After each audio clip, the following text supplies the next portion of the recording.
A whisper through the door. Hi, I'm Amelie, a 55-year-old woman living in the serene countryside of Bavaria.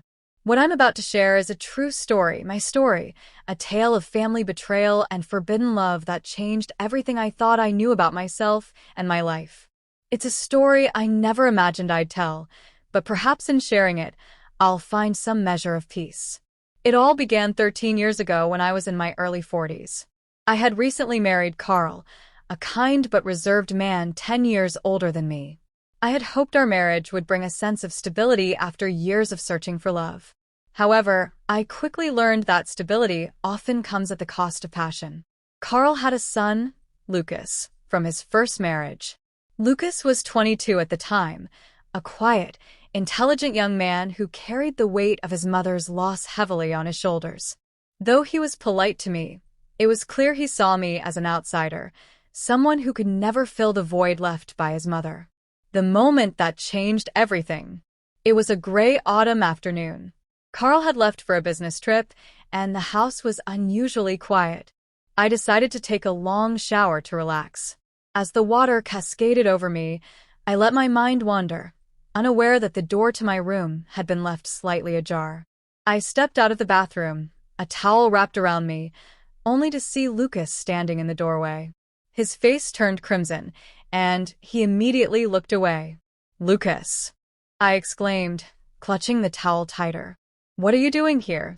I'm sorry," he stammered, avoiding my gaze. "I didn't know you were in here. I just needed to grab my book." The awkwardness hung in the air like a thick fog.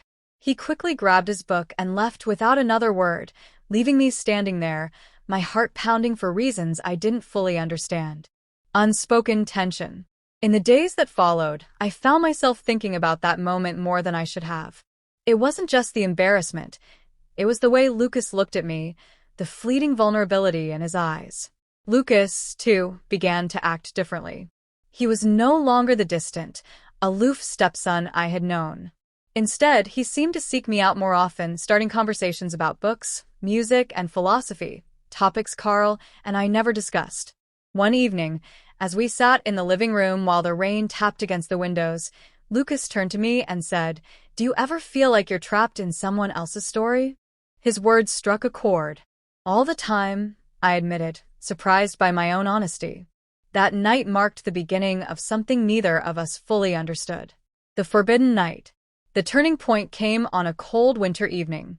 Carl was still away, and Lucas and I found ourselves sitting by the fireplace, the warmth of the flames casting flickering shadows on the walls.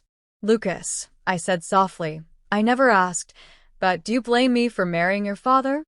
He looked at me, his eyes filled with a mix of emotions. "I did at first," he admitted. "But now, I don't know what to think." The vulnerability in his voice mirrored my own feelings of isolation. As the hours passed, our conversation deepened, touching on topics we had never dared to discuss before. At one point, our hands brushed as we reached for the same log to add to the fire. The contact sent a jolt through me, and for a moment, time seemed to stand still. Our eyes met, and the air between us grew heavy with unspoken emotions. But before anything could happen, the sound of Carl's car pulling into the driveway shattered the moment. We sprang apart, the spell broken, and I hurried upstairs, my heart racing. The aftermath. The days that followed were agonizing. Lucas and I avoided each other, the weight of what had almost happened hanging between us. Eventually, Lucas announced that he was moving out, saying he needed to find his own path. I supported his decision, though it felt like a knife to my heart. When he left, it was as if a part of me went with him. A chance encounter. Years passed and life moved on. Carl and I stayed together, though our marriage remained as distant as ever. I often thought about Lucas, wondering where he was and whether he ever thought about me. One day, at a family gathering, I saw him again. He was older, more confident, but his eyes still held the same depth I remembered. "Amelie," he said, his voice soft but steady. "It's good to see you." "You too, Lucas," I replied, forcing a smile. As we spoke, I realized that while the past could never be changed, it had shaped us both in ways we could never have anticipated. Reflection. Now, at 55, I look back on those days with a mix of regret and gratitude. Regret for the lines we almost crossed, and gratitude for the lessons we learned. Life is complicated, and love even more so. This is my story, a story of betrayal, longing, and the choices that define us.